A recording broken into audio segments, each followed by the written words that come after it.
Dahil sa maagap na pagresponde ng Zamboanga City Maritime Police Station, naiahon ang nasa 12 pasahero kabilang ang 6 na bata mula sa isang motorboat na napahinto at palutang-lutang sa karagatan sa bahagi ng Barangay Ayala, Zamboanga City, madaling araw noong Lunes, Setyembre 8. Una rito, tumawag ng tulong ang kapitan ng bangka matapos masira ang propeller shaft sa kasagsagan ng malalakas na alon.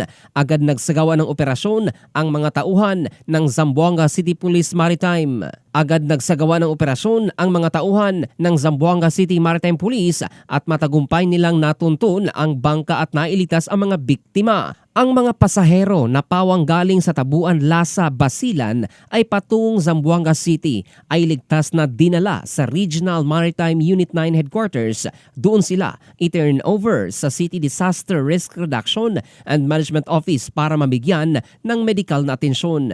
Pinayuhan naman ng mga otoridad ang publiko na ugaliing i-monitor ang lagay ng panahon bago bumiyahe para maiwasan ang kahalintulad na aksidente sa dagat. In the heart of changing lives, ito si Jofel Candado ng Brigada News Philippines, the Music and News Authority.